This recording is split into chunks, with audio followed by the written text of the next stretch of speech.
kita melanjutkan materi hari ini masih tentang pelajaran produk kreatif dan kewirausahaan untuk tingkat SMK dengan materi paparan deskriptif, naratif, dan argumentatif atau persuasif tentang produk dan jasa.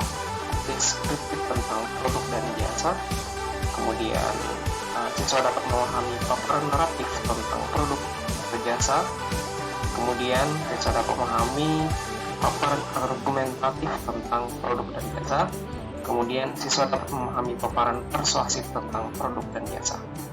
Jadi masing-masing nanti ini deskriptif tentang narasi argumentatif dan persuasif ini akan diberikan contoh bagaimana membuat sebuah kalimat atau paragraf tentang produk dan jasa kepada konsumennya, ya.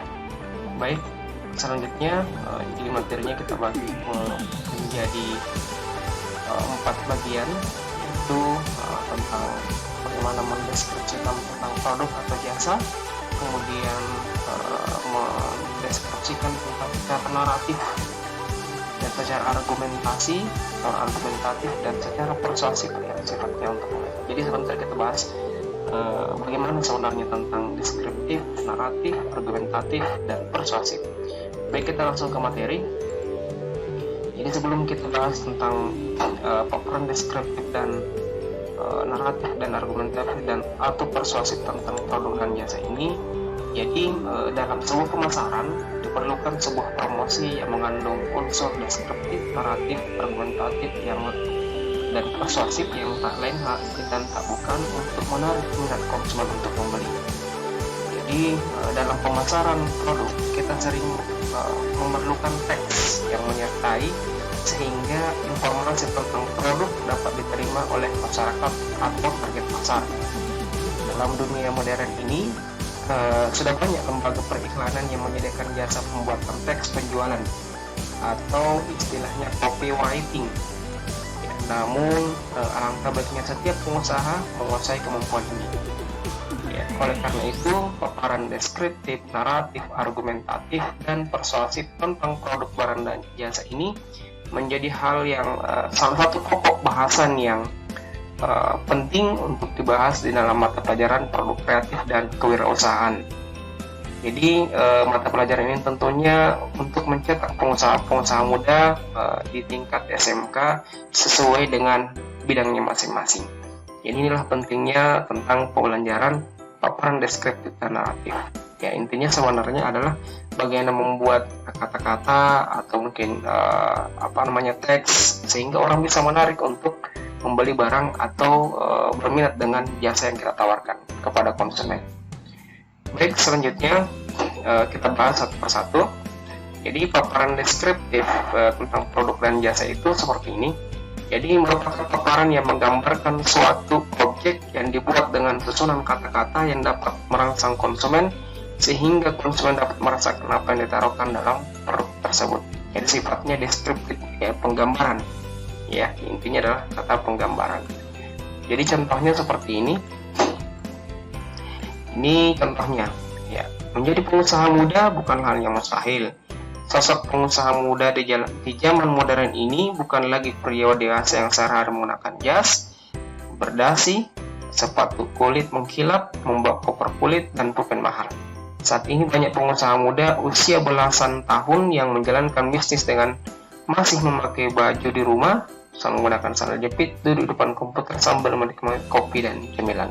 Ini penggambaran deskripsi tentang menjadi pengusaha sekarang itu tidak mesti pakaian seperti ini, ya, gitu. Jadi santai saja di rumah, mungkin mengeluarkan barangnya, ada produknya dan sebagainya. Sekarang sudah banyak modelnya seperti itu dan sudah tentunya banyak yang berhasil. Ya, ini hanya sekedar deskriptif. Kemudian selanjutnya tentang narasi, ya, naratif istilahnya. Jadi paparan naratif ini pengungkapan suatu peristiwa atau pengalaman pribadi berdasarkan urutan kejadian yang dirasakan setelah menggunakan produk atau jasa yang dirangkaikan dalam satu kesatuan waktu. Jadi contohnya seperti ini, ya. Awalnya saya ragu menjalankan bisnis online shop ini. Saya kan masih sekolah, tidak punya modal.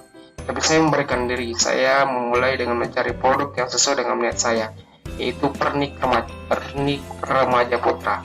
Saya menggunakan kamera HP untuk menghasilkan foto produk yang bagus. Kemudian saya membuka online shop di medsos, lalu ke marketplace. Saat ini saya sudah memiliki omset sekitar 5 juta setiap bulan, cukup untuk membiayai sekolah saya. Jadi ini sifatnya naratif ya, jadi sifatnya menggambarkan juga. Nah kalau kita lihat tadi itu secara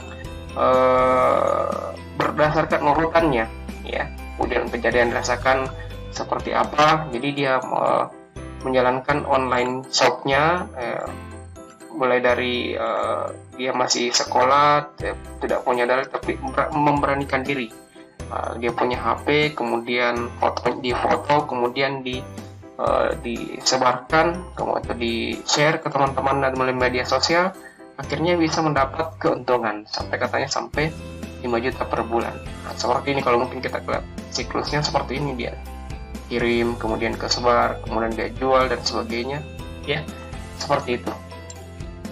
Kemudian selanjutnya tentang secara argumentatif ya. Jadi paparan argumentatif tentang produk dan jasa ini berisi tentang pendapat, pokok bahasan, ulasan atau ide-ide pribadi penulis. Tulisan ini bertujuan untuk meyakinkan pembaca agar mempunyai pendapat yang sama dengan penulis. Ya, sifatnya sebenarnya mengajak juga ya untuk membeli barang. Nah ini contohnya. Ya, memang banyak orang melakukan proses sebagai remaja untuk berbisnis. Nah, contohnya ini. Tapi ternyata tidak sulit. Saya tetap bisa sekolah seperti biasa, menyelesaikan semua tugas, meraih nilai rapor bos sambil tetap berbisnis. Semua bisa saya jalankan dengan bantuan aplikasi yang sangat membantu. Syaratnya hanya bisa mengorganisir kegiatan dan waktu sehingga mudah bisa berjalan dengan baik. Pendapat yang menyatakan sekolah tidak bisa itu adalah salah. Nah ini contohnya mungkin ya. Saya kasih foto ini anak sekolah yang sudah pintar jualan, dia antar sendiri ya, seperti itu. Kalau mungkin dia dekat dari rumahnya, dia beli, kemudian tentunya bisa mendapatkan keuntungan yang banyak. Selanjutnya paparan secara persuasif ya. Jadi sifatnya persuasif itu untuk meyakinkan atau mengajak si konsumen dengan maksud tertentu agar bisa melaksanakan serta menerima gagasan atau pendapat dan pandangan tertentu si penjual produk. Ya, contohnya seperti ini. Ya, nah ini kalau kita lihat, nah ini sudah dapat untungnya. Setiap orang memiliki kesempatan yang sama dalam meraih kehidupan yang lebih baik melalui jalur bisnis. Syarat utama pembisnis adalah tekad yang kuat dan kemampuan memorganisir. Kabar baiknya, kemampuan ini bisa dipelajari dan dilatih secara mandiri. Sebab saat ini sudah banyak sekali portal yang menyediakan sarana belajar secara gratis. Jadi jangan ragu memulai berbisnis. Yuk kita berbisnis. Nah itu kata-kata yang sifatnya untuk mengajar. Apalagi ini sudah banyak ya, sepertinya sudah mendapatkan keuntungan dari hasil penjualan yang dilakukan atau jasa yang ditawarkan. Jadi orang banyak uangnya ini, jadi tentunya orang akan tertarik untuk membeli produk ini. Oke, seperti itu. Jadi selanjutnya tugas untuk anak sekalian, dibuatlah masing-masing satu contoh tentang paragraf tentang paparan deskriptif, naratif, argumentatif, atau persuasif tentang produk atau jasa. Silahkan tulis di buku tugasnya, kemudian foto, lalu kirim ke WA guru atau via Google Classroom pada link yang telah disediakan. Oke, seperti itu. Ini sumber yang saya ambil beberapa materinya, buku produk kreatif. Kemudian saya ambil dari web agustinadewi.com /2020 paparan deskripsi naratif dan argumentatif.html. Oke, terima kasih. Semoga materi ini bermanfaat. Jangan lupa like dan subscribe video ini untuk mendapatkan informasi video berikutnya tentang produk kreatif dan kewirausahaan. Terima kasih. Assalamualaikum warahmatullahi wabarakatuh.